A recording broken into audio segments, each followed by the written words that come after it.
Chapter number 24 है, उसमें एक टॉपिक चल रहा था एंटीजन। तो कल जैसे अपने डिस्कस किए थे, उसका वॉल्यूम बंद कर दो। उसका कल अपने एक टॉपिक स्टार्ट कर रखे थे एंटीजन, और एंटीजन हम स्टडी कर रहे थे किसमें, ब्लड ग्रुप में।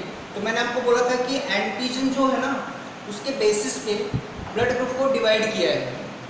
ओके, तो antigen are two type, A and B, but एक एक्स्ट्रा एंटीजन को भी सर्च किया है, दैट इज RH एंटीजन।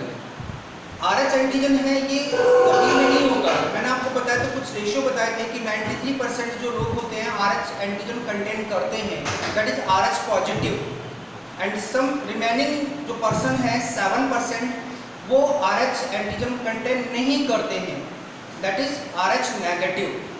तो then RH positive and RH negative का अगर हम देखें, अगर मिक्सिंग होती है देन कौन सा डिजीज होती है, क्या होता है, क्या इफेक्ट होता है, उसके बारे में आज हम डिस्कस करेंगे यहाँ पे। तो देखिए यहाँ पे RH positive and RH negative कि अगर हम इंट्रैक्शन की बात करें तो यहाँ पे एक डिजीज होती है, that is erythroblastosis fetalis disease. Okay, erythroblastosis fetalis disease, इसका मीन्स क्या होता है? इसका मीन्स ये होता है, इरिथ्रोब्लास्ट, इरिथ्रोब्लास्ट मीन्स होता है इरिथ्रोसाइट, इरिथ्रोसाइट मीन्स होता है आरबीसी, ब्लास्टोसिस मीन्स रप्चर होना, फेटालिस मीन्स फिटस की, मीन्स यूट्रस में गैस्ट्रेशन पीरियड में जो फिटस होगा उसकी जितनी भी आरबीसी बनेगी वो क्या हो जाएगी, रप्चर हो जाएगी। If the combination of RH positive and negative, तो देन देखिए किस तरह से होता है। Suppose that male and female, इसमें से एक तो है पॉजिटिव, ओके, देन एक है नेगेटिव। क्लियर? यहाँ पे एक पॉजिटिव है, एक कैसा हो गया, नेगेटिव। देन दोनों की अगर मैरिज होती तो मैरिज के बाद में फर्स्ट जो प्रोजेनी डेवलप होती है इन यूट्रस, ये किसको शो कर रहे हैं यहाँ पे, यूटेरस। ओके, यूट्रस को हम शो कर रहे हैं। देन यहाँ पे क्या होगा, इस यूट्रस में सपोज दैट फर्स्ट फिटस आया है, और ये फिटस भी कैसा है, यहाँ पे RH पॉजिटिव है। ओके, ये कौन सा फिटस हो गया, फर्स्ट।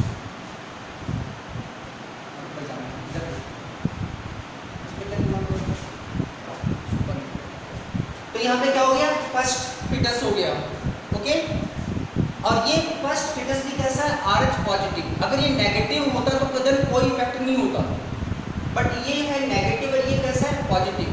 तो देन ये नेगेटिव एंड पॉजिटिव जो RH एंटीजन होते हैं, ठीक है ना, ये RH पॉजिटिव नेगेटिव ये क्या करेंगे, इंटरेक्ट होते हैं। इंटरेक्शन से क्या होगा, यूट्रस की इनर वॉल पे एंटीबॉडीज बन जाते हैं। क्या बन जाएंगे, एंटीबॉडीज, एंटीबॉडीज बन जाते हैं। और ये एंटीबॉडीज क्या होते हैं, फ्यूचर के लिए उसमें स्टोर हो जाते हैं। एंड फर्स्ट जो फिटस होगा वो अलाइव कंडीशन में बाहर आ जाता है। अब सपोज दैट इसी यूट्रस में सेकेंड एम्ब्रियो डेवलप हुआ। ओके, ये फिटस कौन सा हो गया, सेकेंड। और आप जानते हैं इसकी यूट्रस की वॉल पे ऑलरेडी प्री फॉर्म्ड क्या होते हैं, एंटीबॉडीज होते हैं। ये एंटीबॉडीज RN कौन सा आ रहा है इसमें?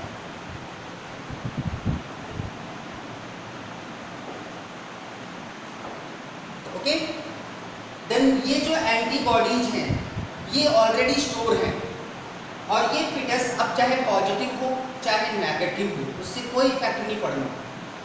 ये एंटीबॉडीज जैसे ही फिटस बनेगा आफ्टर 3 मंथ और उसमें आरबीसी बनना स्टार्ट होंगी, देन ये एंटीबॉडीज प्लेसेंटा के थ्रू इस फिटस के एंटर, इस बॉडी में एंटर कर जाते हैं। समझ में आया? ये जो ऑलरेडी बने हुए एंटीबॉडी हैं जो यूट्रस की इनर वॉल पे स्टोर हैं, ये प्लेसेंटा के थ्रू फिटस की बॉडी में एंटर हो जाते हैं। एंड वहाँ पे जितनी भी इसमें आरबीसी होगी, आरबीसी, इस आरबीसी को ये रप्चर कर देता है। क्या कर देता है? ये रप्चर कर देगा। देन रप्चर करने से क्या होगा, उस फिटस की बॉडी में आरबीसी की लैकिंग हो जाती है। देन लैकिंग होगी, देन उससे क्या होगा, बॉडी में O2 भी क्या हो जाएगा, कम हो जाएगा, और O2 कम होने से क्या हो जाएगा, उसकी डेथ हो जाती है उस फिटस। क्लियर हो गया? तो देखिए मैं एक बार वापस से रिवाइज कर देता हूँ यहाँ पे, male positive female negative. Then जो फर्स्ट एम्ब्रियो डेवलप होगा उसमें भी कंडीशन है, वो भी कैसा होना चाहिए, RH positive. Then this RH positive antigen and this RH negative antigen both are interact and develops antibody in inner wall of uterus. These antibodies are stored for future. Then this fetus alive in condition, इस पर कोई effect नहीं होगा इस antibody का, लेकिन इसने किया क्या, इसने एंटीबॉडी को स्टोर कर दिया। ठीक है? देन इसी यूट्रस में सेकंड फिटस आया, इसमें कोई कंडीशन नहीं है, पॉजिटिव भी हो सकता है नेगेटिव भी हो सकता है, इससे कोई फर्क नहीं पड़ना।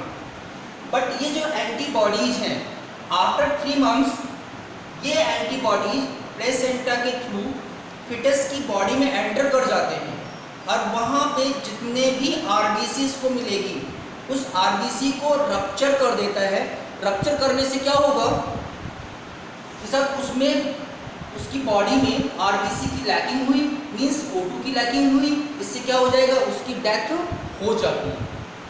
ओके, और इसी को हम बोलते हैं erythroblastosis fetalis disease. Erythro means erythrocyte, erythrocyte means हो गया आरबीसी, ब्लास्टोसिस मींस होता है रप्चर होना, एंड फिटालिस मींस एम्ब्रियो का। अब इससे हम कैसे प्रोटेक्ट कर सकते हैं, तो देखिए प्रोटेक्शन के लिए यहाँ पे 2 कंडीशन दे रखी हैं। अकॉर्डिंग NCERT इसका बता रखा है कि फर्स्ट फिटस जैसे हुआ होते ही इसमें हमने ब्लड टेस्ट किया फिटस का, देन अगर वो RH पॉजिटिव है देन उसी समय हम क्या करेंगे, 72 आवर्स में बिफोर पार्चुलेशन। ओके, जैसे पार्चुलेशन हो गया, पार्चुलेशन के बाद में, ओके, और लगभग ये मान लो 72 आवर्स में हम क्या करते हैं, RH 0 इनकम्प्लीट, RH 0 का इंजेक्शन इंजेक्ट कर देते हैं फीमेल की बॉडी में। अकॉर्डिंग NCERT यहाँ पे कह रहे हैं RH नेगेटिव के एंटीबॉडीज हम क्या करते हैं, उसमें एंटर करवा देते हैं, किसमें, फीमेल की बॉडी में, जिससे जितने भी एंटीबॉडीज बने ना उनको ये रिमूव कर देता है। ओके, इस तरह से हम इसमें प्रोटेक्ट कर सकते हैं इस डिजीज से। क्लियर हो गया? तो RH एंटीजन टॉपिक कंप्लीट हो चुका है। डिजीज है वो मैंने आपको ग्राफिकल एक्सप्लेन कर दिया है, अब आप इसको लर्न कर लेना। ठीक है, अब आ जाइए RH एंटीजन के बाद नया टॉपिक आता है ब्लड क्लॉटिंग और blood agglutination. Blood clotting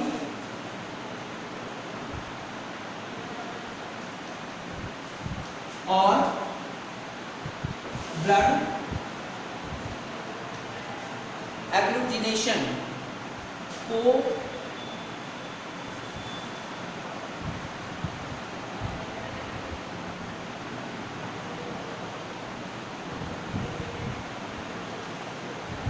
agglutination, okay, और ये इंपॉर्टेंट टॉपिक है।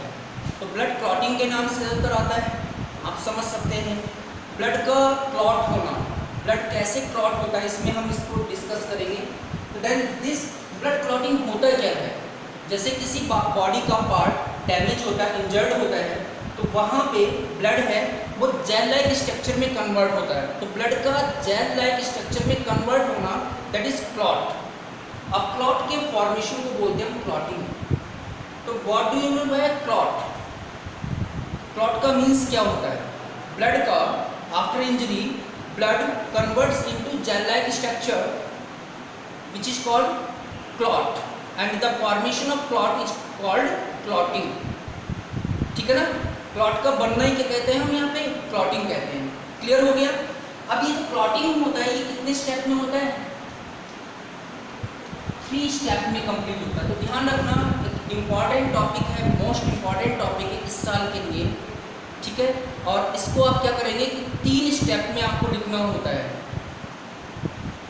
स्टेप की हेडिंग लिखना मस्ट होता है, लेकिन इस स्टेप की हेडिंग लिख के थ्योरी ना लिखकर मैं यहाँ पे क्या कर रहा हूँ, ग्राफिकल इसको एक्सप्लेन कर रहा हूँ, तो वैसे ही आप करेंगे, बट उसमें हेडिंग मस्ट होती है। ठीक है, तो देखिए फर्स्ट हेडिंग होती है इसकी formation of prothrombin activator, formation of prothrombin activators.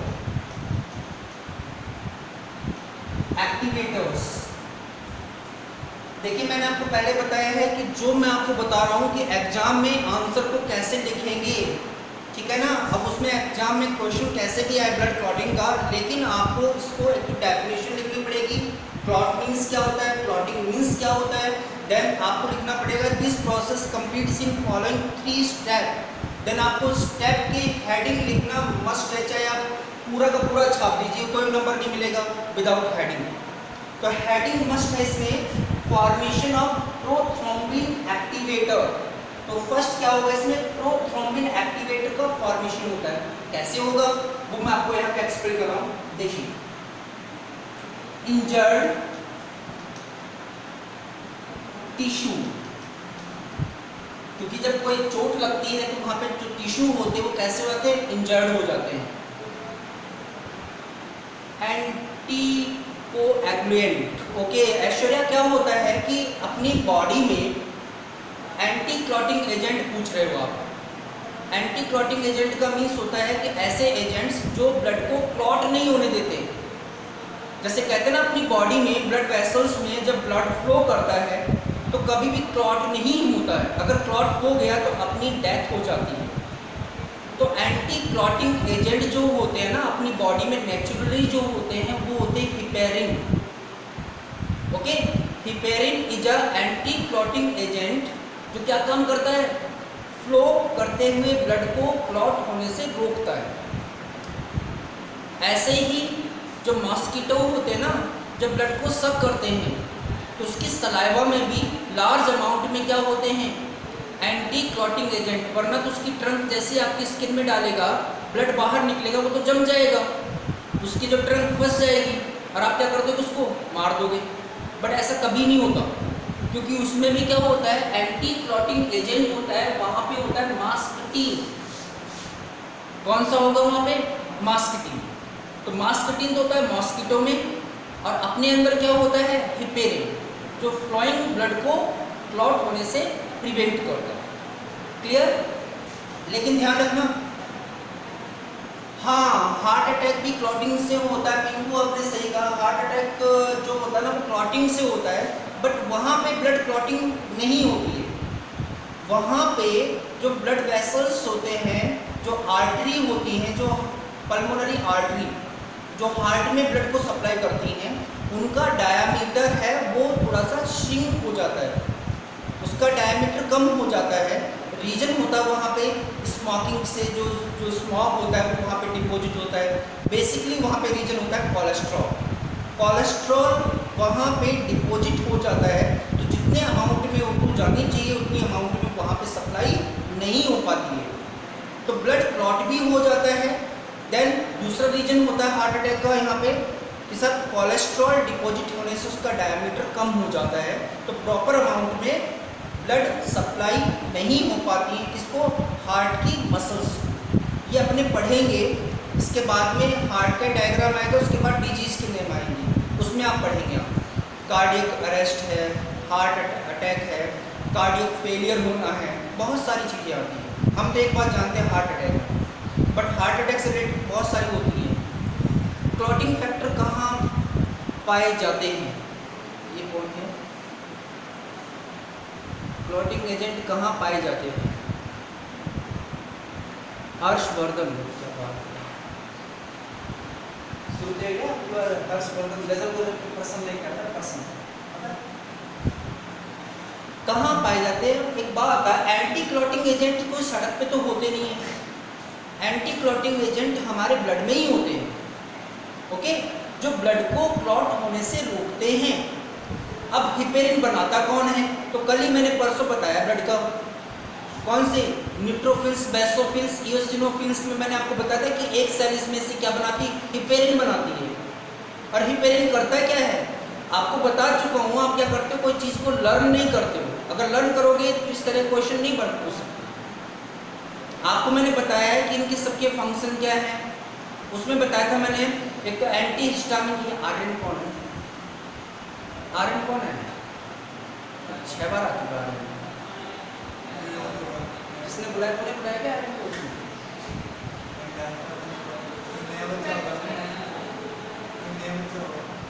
नया तो नहीं है। फैक्टर जैसे कि कौन से फैक्टर? कल्पना कौन से फैक्टर? अभी तो मैंने फैक्टर बताया ही नहीं।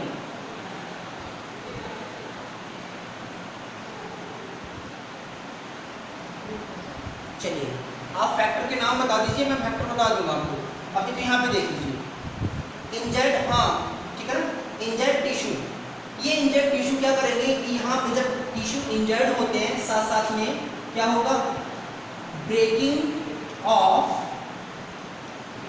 प्लेटलेट्स, क्योंकि प्लेटलेट्स भी क्या होंगे? ब्रेक होंगे। ब्रेकिंग ऑफ प्लेटलेट्स, तो टिश्यू इंजर्ड हुए, प्लेटलेट्स ब्रेक हुए, देन इस प्रोसेस से क्या हुआ? वहां पे बन गया एक कंपोनेंट बना, एक सब्सटेंस बना, that is thromboplastin. Thromboplastin, okay. अब थ्रोम्बोप्लास्टिन कौन बना रहा है? आपके सामने लिखा हुआ प्लेटलेट्स बना रहा है। प्लेटलेट्स का ब्रेक हुई जब टिश्यू डैमेज हुए। अभी तो आप थोड़ी देर बाद ये भी कहेंगे कि सब हिपेरिन घुला पड़ा है, इसमें डिजॉल्व है, फिर ये कैसे क्लॉट हो रहा है? तो ध्यान रखना, प्लेटलेट्स ब्रेक होते ही हिपेरिन है वो इनएक्टिव हो जाता है। जिससे क्या होता है? जब इनएक्टिव हो गया तो ब्लड क्लॉट हो ही जाएगा ऑटोमेटिकली, ठीक है ना। तो थ्रोम्बोप्लास्टिन बन गया और अपने को बनाना क्या है? प्रोथ्रोम्बिन एक्टिवेटर्स बनाने हैं। अब कैसे ये थ्रोम्बोप्लास्टिन कन्वर्ट होगा? तो देखिए, दिस थ्रोम्बोप्लास्टिन कन्वर्ट इनटू किसमें? Prothrombin activators in the presence of calcium ion and clotting agent, clotting factor, which is 7 and 10. 13 होते हैं, ध्यान रखना, क्लॉटिंग फैक्टर 13 होते हैं, बट जो बेसिक जो फैक्टर होते हैं जो क्लॉटिंग को प्रमोट करते हो, दैट इज 7 and 10 होते हैं 13, पर लिखते हैं कितना? अच्छा, गुंजन पूछ रही है प्लेटलेट्स किस कंडीशन में ब्रेक होती हैं? इस कंडीशन में ब्रेक होती है। किस कंडीशन ब्रेक होती हैं? हम कब टूटते हैं? जब हमें कोई तोड़ता है। जब हमें कोई तोड़ेगा नहीं, हम टूटेंगे नहीं। तो प्लेटलेट्स को कौन तोड़ रहा है? कौन ब्रेक कर रहा है? Injured tissue, okay Gunjan. तो यहाँ पे क्या बन गया? Prothrombin activator from thromboplastin in the presence of clotting factor 7 and 10 and also presence of calcium plus 2 ion. This component converts into thromboplastin activator. Clear हो गया? Then number 2, second heading है conversion of prothrombin, conversion of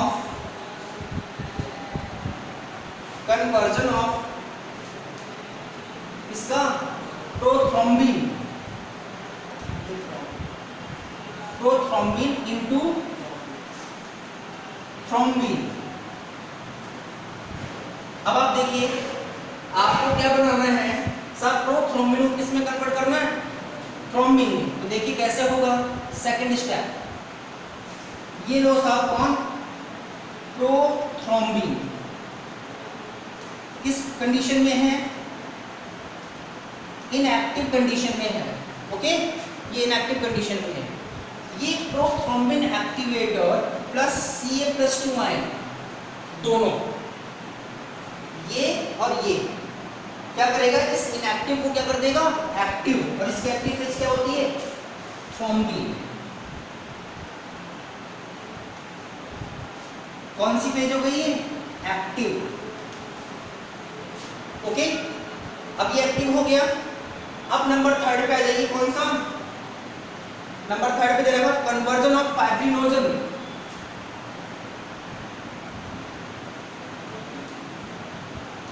conversion of fibrinogen into fibrin. Okay, तो देखिए अब क्या होगा यहाँ पे कि साहब आपके ब्लड में क्या है, यहाँ पे फाइब्रिनोजन है। किस फॉर्म में है ये, सॉल्युबल है, डिजॉल्व कंडीशन में है। इसको क्या करना है, इनसॉल्युबल कंडीशन में कन्वर्ट होना है।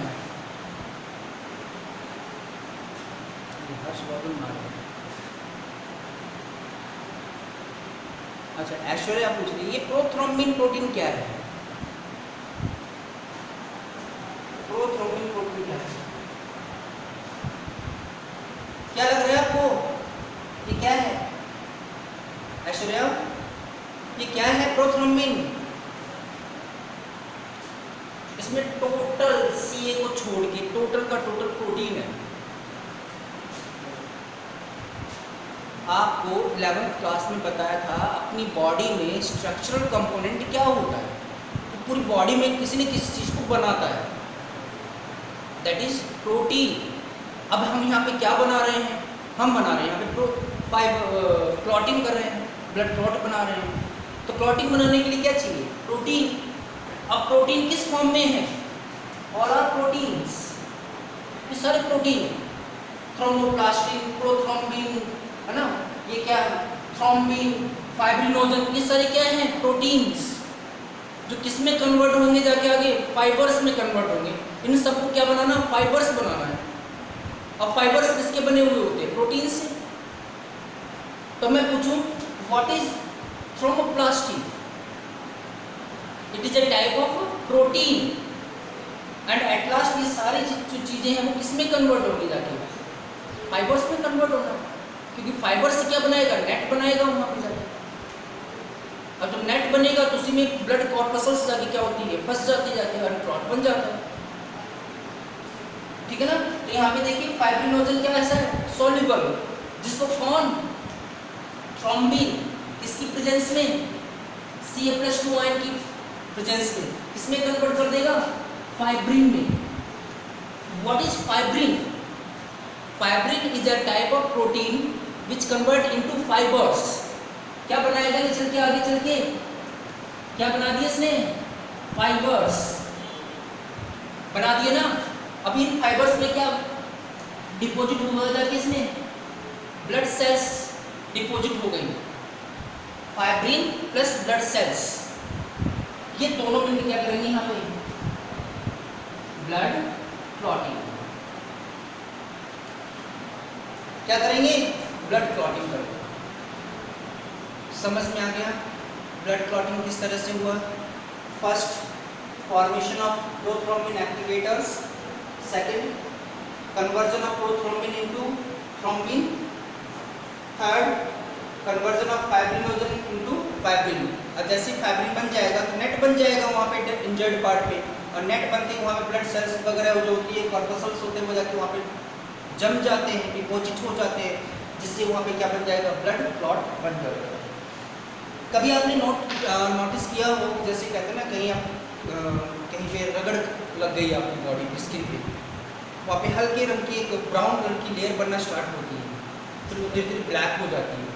तो जैसे ही हल्की सी ब्राउन लेयर बनती है, उसी समय आप क्या करो, वाइट पेज ले लो, एकदम वाइट, जिसमें सकिंग की कैपेसिटी हो, और उस येलो जहाँ पे आपका जो आपकी चोट लगी है वहाँ पे आप हल्का रख के उसको दबा दो, इतना दबाओ कि उसमें से एक येलो कलर का लिक्विड निकलना बाहर स्टार्ट होता है। तो उसमें जैसे पेज को हटाओगे, उस पेपर को हटाओगे, तो वहाँ पे येलो कलर की स्पॉट बन जाते हैं।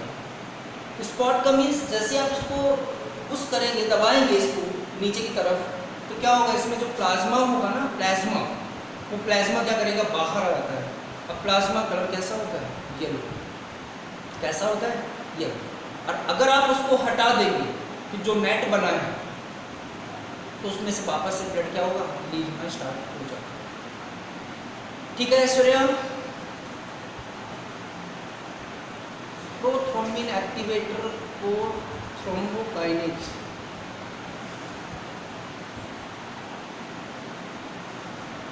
प्रोथ्रोम्बिन एक्टिवेटर को थ्रोम्बोकाइनेज भी बोलते हैं क्या? हाँ। हर्षवर्धन को बुक ऊपर रखी क्या पास में? हाँ, इसको हम थ्रोम्बोकाइनेज भी बोलते हैं। काइनेज का मतलब नहीं तो तेरे पास कहाँ से है थ्रोम्बोकाइनेज? थ्रोम्बोकाइनेज को छोटी मोटी बुक में तो नाम लिखा नहीं है, देखिए।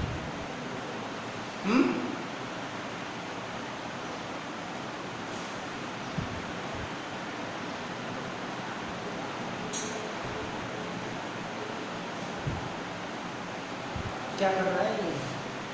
कर रहा हूँ। अच्छा, बायजू का कोर्स कर रहा है। ओके। अच्छा। हाँ, कभी पूछ सकता है। वही तो मैंने कहा कि अपनी बुक में थ्रोम्बोकाइनेज कहीं नहीं लिखा हुआ है, क्योंकि ये ग्रेजुएशन की जो बुक आती है ना, उसमें इसका टर्म जो यूज करते हैं वो थ्रोम्बोकाइनेज यूज करते हैं। लेकिन अगर आप इसको आरबीएससी में, अगर 12th में अगर आप इस टर्म का यूज कर लेंगे ना, तो ये अपने लिए क्रॉस हो जाएगा आंसर, क्योंकि जो टर्म जहाँ यूज आती वहीं पे करते हैं। जैसे 9th क्लास में हम करते हैं थैलोफाइटा, ओके। लेकिन अब जैसे 11th में तो हमने क्या नाम कर दिया, एल्गी एंड ब्रायोफाइटा, ठीक है ना। अब एल्गी और ब्रायोफाइटा को 11th में थैलोफाइटा नहीं कहेंगे हम इस थैलोफाइटा को कहाँ यूज करेंगे, 9th क्लास में। तो ऐसे थ्रोम्बोकाइनेज जो टर्म हम यूज करते हैं आफ्टर 12th ग्रेजुएशन में यूज करते हैं, या किसी कॉम्पिटिशन एग्जाम में यूज करते हैं। बट 12th में तो आपको पता है कि जो बुक में लिखा हुआ वो यूज करते हैं, इसलिए मैं 2 या 3 टर्म यूज नहीं करता, जो है वही बता रहा हूँ, ठीक है ना। अब ऐसे थ्रोम्बोकाइनेज का मतलब समझते हो क्या हर्षवर्धन? आपको पता है थ्रोम्बोकाइनेज का मीन्स क्या होता है? क्या इसको आप ब्रेक कर सकते हो टर्म को? थ्रोम्बोकाइनेज आप बायजू पे कर रहे हो ना, तो उसका मीनिंग भी पता होगा। थ्रोम्बोकाइनेज का मीन्स क्या होता है? थ्रोम्बो मीन्स क्या होता है, काइनेज का मीन्स क्या होता है? मैंने लिख दिया साइटोकाइनेज एंजाइम, तो क्या मीन्स हुआ इसका?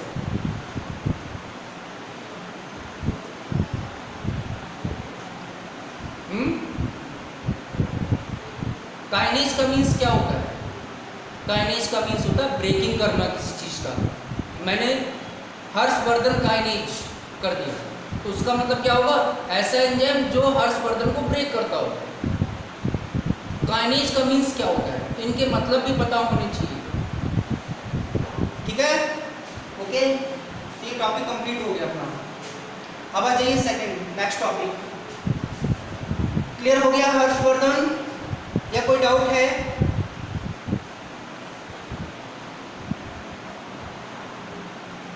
ओके।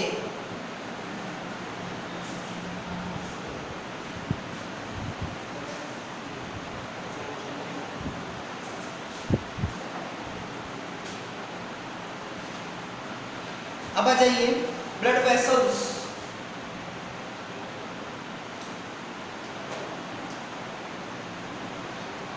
तो देखिए 3 टाइप की ब्लड वेसल्स होती हैं। First artery, second veins and third capillaries, okay. And in तीनों का कैरेक्टर कैसे होते हैं? डिफरेंट होते हैं।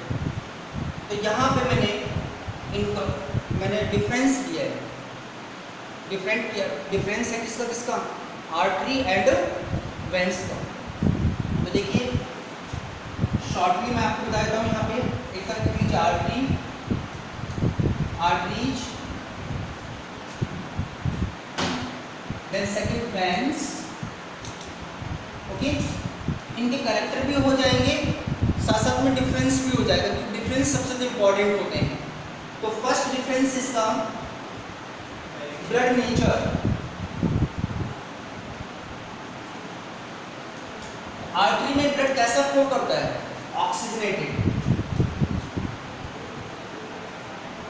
और इसमें कैसा होगा blood nature? D oxygenated. Okay, कितना हो गया? बस 5 मिनट और मैक्सिमम। 30। सेकंड है flow direction.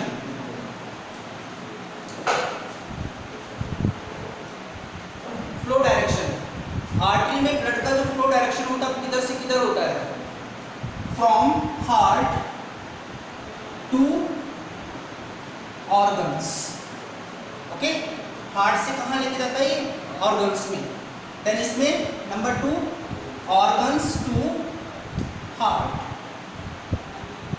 Okay, then number 3 अगर इसमें देखें डायमीटर, थर्ड प्रॉपर्टी है आर्टरीज की डायमीटर। इसका डायमीटर कैसा होता है? Small in size. और इसका कैसा होगा? Large in size. ठीक है ना। Number 4 flow speed. Flow speed, क्या स्पीड होती है इसकी? इसमें क्या होती है? फ्लो की स्पीड होती है, वो कैसी होती है? हाई होती है। और इसमें कैसी होती है? नंबर 4 पे इसमें ब्लड की जो फ्लो की स्पीड होगी वो कैसी होगी? लो। देन नेक्स्ट है वॉल्व। वॉल्व, आर्टरीज में वॉल्व जो होते हैं ना वो कैसे होते हैं? एब्सेंट। जो सेमी ल्यूनार वॉल्व होता है वो बताएंगे आपको, सेमी ल्यूनार वॉल्व या हार्ट के स्ट्रक्चर में पढ़ाएंगे उसमें बताएंगे आपको, वो ही प्रेजेंट होते हैं। तो कॉमनली इसमें हम देखें वॉल्व क्या होते हैं? एब्सेंट होते हैं। बट इसमें क्या होंगे? वॉल्व प्रेजेंट होते हैं। देन अगर इसके हम देखें सिचुएशन देखें, कलर देखें, अगर कलर की बात करें नंबर 6 पे, इसका कलर कैसा होता है? इसका होगा पिंक, क्योंकि ऑक्सीजनेटेड ब्लड फ्लो करेगा। तो देन इसका कैसा होगा? ग्रीनिश, ग्रीन इन कलर होते हैं। देन अगर हम इनकी प्रेजेंस देखेंगे, प्रेजेंस कहाँ होते हैं? तो ये बॉडी में डीप होते हैं, और जबकि इसके ये कहाँ होते हैं? लेस डीप होते हैं। ओके, तो कॉमन से यहाँ पे अगर देखें ब्लड नेचर हो गया, ब्लड फ्लो डायरेक्शन हो गया, डायमीटर हो गया, फ्लो स्पीड हो गया, वॉल्व हो गया, कलर हो गया, एंड प्रेजेंस हो गया। ठीक है ना। ये कैरेक्टर्स हैं इनके, इनके बेसिस पे हमने इसको डिफरेंस कर लिया। एक साथ साथ में ये भी कर सकते हैं नंबर ऑफ मसल्स। इसमें नंबर ऑफ मसल्स क्या होते हैं? मोर देन क्या होते हैं? मोर देन किसके होते हैं? वेन्स, मतलब वेन्स से ज़्यादा होते हैं, इसमें लेस देन होते हैं। ठीक है, तो ये डिफरेंस हो गया। अब कल हम हार्ट को स्टडी करेंगे, हार्ट का external diagram then internal diagram. ठीक है ना। एक्सटर्नल कैरेक्टर हम पढ़ेंगे, उसके बाद इंटरनल कैरेक्टर्स पढ़ेंगे, प्लस डायग्राम हम स्टडी करेंगे। ओके, बंद कर दो इसको।